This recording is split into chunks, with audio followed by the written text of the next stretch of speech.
It is time to look at some engine mounts. I was originally going to bring all the chrome work out and start assembling the front end. However, it's been a weekend, and in that weekend I've decided and actually sold all of the front chrome suspension work. Now the reason being, it looked really nice, but it's not practical for the UK, and secondly, after doing a bit of measuring prior to bringing everything out, it kind of made sense with the very small wheels that I'm running up front and the fact I need to drop a very tall engine even lower than it normally would be because I need to do a top mount intercooler on it. It's just not going to work. So I've ordered from the USA a Pete and Jake's front kit, so that's equally as good quality. It's not chrome, so obviously it's going to be a lot better for being able to use it in the UK. I'd rather it all be painted black, and then if it gets chipped or rusty, at least I could touch it in with a black bit of paint. I can't do that obviously with chrome, so it's just going to be a much better front end. The issue I've got with it though is it's not going to be dispatched until December the 5th. What am I going to do? I can't stop the project midway, so now I'm going to look at temporarily widening the engine. I'm going to make mounts where I think they're going to be, but they're just going to be tacked in at this point. It's not ideal. We do not have any reference points, and we've not got the chassis sat at sort of a ride height to even assess how low the engine can go. But I've got to work with what I've got, and all I've got at the minute is a radiator, so I know the top kind of dimensions, how high the engine can actually physically go. Now, the issue I've got with this engine, I think I've gone over it in a previous video, but basically it's an intercooled turbo diesel engine. It needs an intercooler. If it doesn't have the intercooler, the EGT or exhaust gas temps are going to be way too high, especially in such a small engine bay. It's going to cause a lot of heat. It's just going to cause a massive problem. So I need to have an intercooler. Now the intercooler, you can't put an intercooler on the front of the 32, it's just not going to look right. And you also can't mount an intercooler behind a radiator. Again, I haven't got the space for it, and even if I did, it's not going to be very efficient. So the only way I can physically think of doing it is to do a top mount intercooler. But obviously, of course, that is then going to cause an issue because the engine needs to be lower to accommodate for this intercooler. And also, we need to sneak a small fan in between as well. So we're just going to have to work from the top down. So my reference point is going to be the top of this. My back is already, this is already too high. We're going to just drop it down as low as we can go, tack in some braces. Once the front end comes in a month's time, we're going to put it under and hopefully everything clears. If it doesn't, we're then going to have to look at maybe a different engine. I don't want to go down that route. I think this will work. But yeah, this is kind of how I'm mocking it up. So don't judge me by this. I do know this isn't correct, but I've got to just do what I've got to do. I can't wait for 4 to 6 weeks without doing anything. I just want to get this semi-tacked in so I can start working on the roll cage, and then I can come back to this at a later date once all the pieces are here. So yeah, let's try and lift the frame up because I can't get the engine crane in, annoyingly, because this garage is so small. So I'm going to have to lift the frame up, which in theory is kind of pushing the engine down. And yeah, we'll start making some braces and brackets.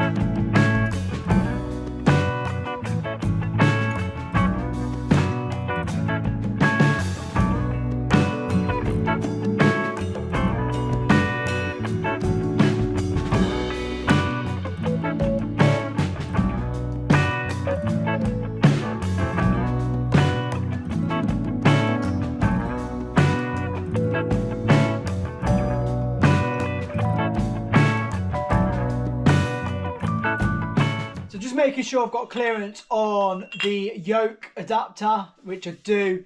So basically the plan is, I thought I was going to need to bend a tube up, but it looks like I can get away with one of the straight bars I made earlier and just make up the mounting points for these to fix onto there. So that is going to be the plan of that. I'm going to get some steel now. We're going to cut it up, put some holes in it, weld some plates straight to that. Then we're going to obviously reinforce those with some gussets, and that looks like the gearbox is done. Easy as that.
gearbox cross member, well and truly welded. Now it doesn't need to be anything fancy, but basically the mounts are now going to sit like this, and obviously this end and this end is going to be welded into the chassis rails. So what I'm going to do now is chuck a bit of 1K epoxy on it, just because while it's out it's probably easy for me to spray it and I can get in all kind of nooks and crannies.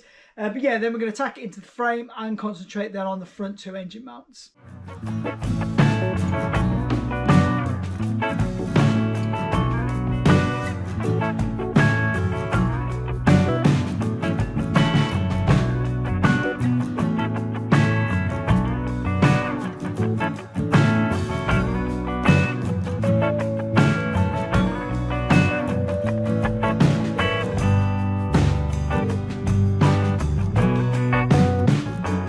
Well, this mount I've been extremely lucky with by finding some I pre-made for the Model A.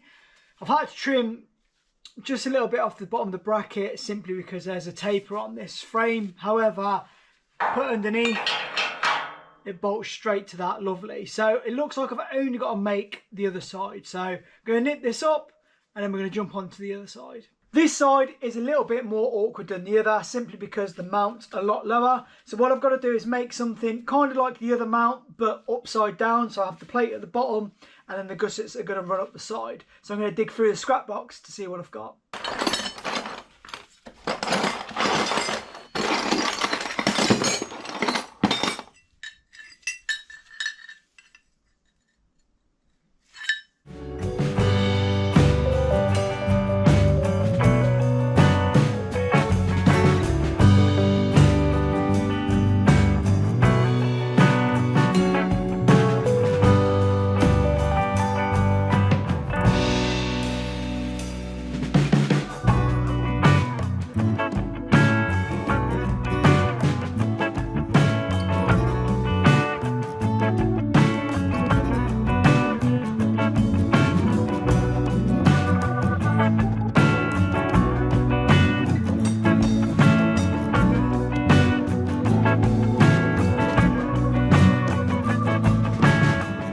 There's now something that resembles an engine mount. Now one of the angles is longer than the other. That's purposely done because I've got a turbo actuator here I've got to clear. So bolt this in, nip it up, and we're going to see how it fits.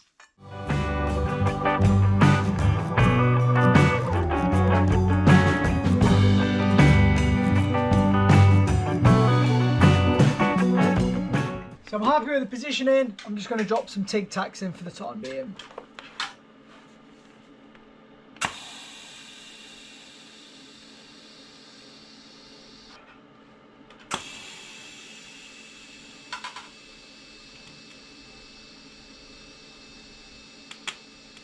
So with the centre brace welded in, I can then cut out this temporary brace and hopefully my chassis rails don't go all over the place.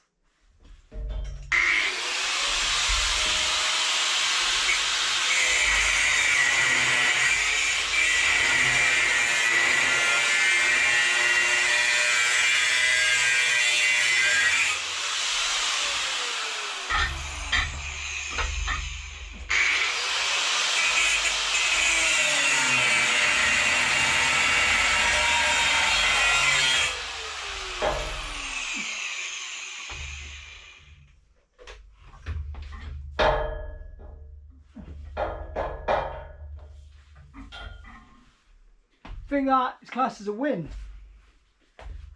We're all tacked up, but zero room as usual, so I think it's time to have a move around. Plan is to get the body back on the frame.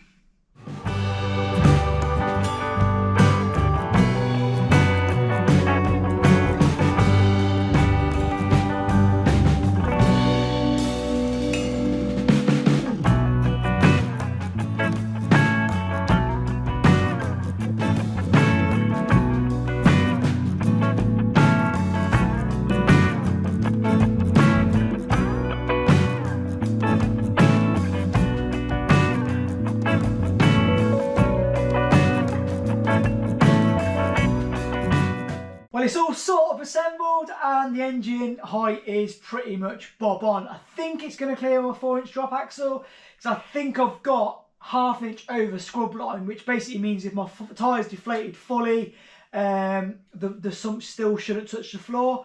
But if I do need to move it up, which could be a possibility at this stage, the front mounts are only tack welded on, so it's just a case of just breaking them tacks and lifting it up. I've got enough height to come up, I think, and also on the interior I have.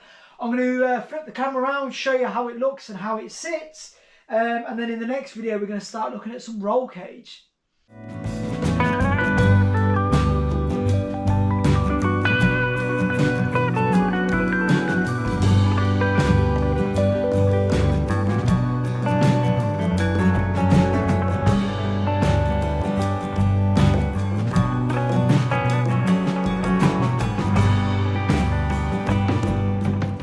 I'm going to leave this video here. Thanks for watching. Peace out. Hopefully see you in the next video.